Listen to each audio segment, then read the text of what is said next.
হচ্ছে দেখতে হবে রবি এটা কি হচ্ছে রে রবি এটা কি হচ্ছে হ্যালো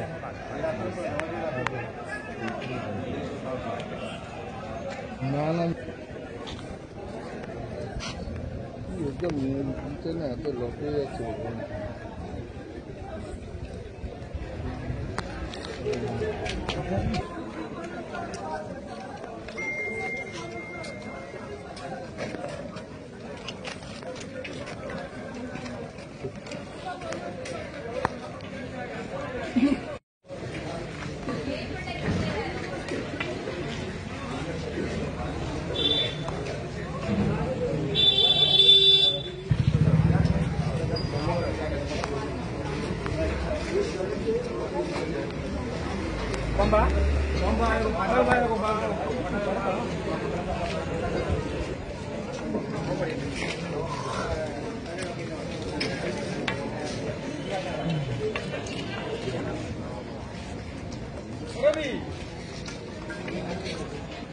আপনারা কোন খবর এই তো আপনি খবর দেবেন কোন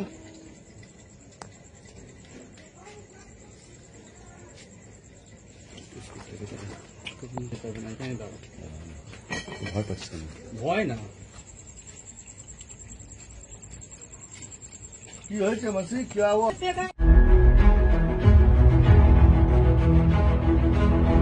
আমাদের একটি ছেলেকে অর্জুন সিং নিজে হাতে আর্মস নিয়ে এসে গুলি চালিয়েছে। একটি ছেলে ইনজিওর্ড হয়েছে। দুটো সাধারণ মানুষ যারা মিলে কাজ করে তাদের মারধর করছিল মজদুর ভবনের দুটি ছেলে বিট্টু আর লিব্রা বলে। তারা মারধর করার সময় তারা পাড়ায় খবর দেয়, তার ছেলে তার লোকজনরা আসে তাকে ছাড়িয়ে নিতে। এর মধ্যে পুলিশ এসে যায়। পুলিশ এসে যাওয়ার পরে পুলিশ তাদের রেস্কিউ করে বার করার জন্য ভিতরে যায়। ইতিমধ্যে অর্জুন সিং গোটা 50 লোক নিয়ে হাতে লাঠি সোডা বাঁশ নিয়ে তিনি তাড়া করে এবং ওপেন ফায়ার আর্মস চালায়, গুলি চালায়। সেই গুলিতে সাদ্দাম বলে একটি ছেলে সে ইনজিওর্ড হয়েছে, পায়ে গুলি লেগেছে। গোলঘর থেকে তাকে ট্রান্সফার করা হয়েছে, এখন সে অন্য হসপিটালে যাচ্ছে। আমি জানি না 10টা 20 মিনিটে আমরা এখানে কতজন নৈহাটি সব পার্টির লোকরা বসেছিল, বসে আলোচনা করে ফটাস ফটাস করে দুটো আওয়াজ হয়েছে। তখন বললাম দেখতো কী হয়েছে। তখন বলছে খুব ঝামেলা হচ্ছে। কোথায়? বলে এই গলিতে পালাচ্ছে দুজন, গুলি চালাচ্ছে আর বাদ বাকি লোক তাড়া করছে। আমরা নিচে নেমেছি, আমিও গেছি। যখন যাচ্ছি ওখানে দেখছি মেঘনা গেটের কাছে এরকম ভিড় আছে, পুলিশ ওখানে দাঁড়িয়ে আছে। পুলিশ ওখানে দাঁড়িয়ে আছে।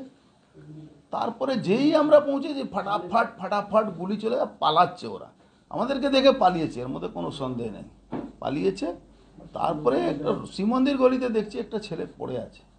তো ছেলেটাকে আমরা তুলে একটা এতে বোঝানো, কে লোকটা চেনাও যাচ্ছে না। ওর এখান থেকে রক্ত বেরোচ্ছিল, পা ভেঙে গেছিল। আমি জানি না, ও মনে হচ্ছে পালাতে গিয়ে পড়ে গেছিল। কেন গুলি তো ওখানে চলেছে, কার লেগেছে তা আমরা তো পৌঁছেছি লাস্টে, যখন ওরা সব পালিয়ে গেছে। হ্যাঁ।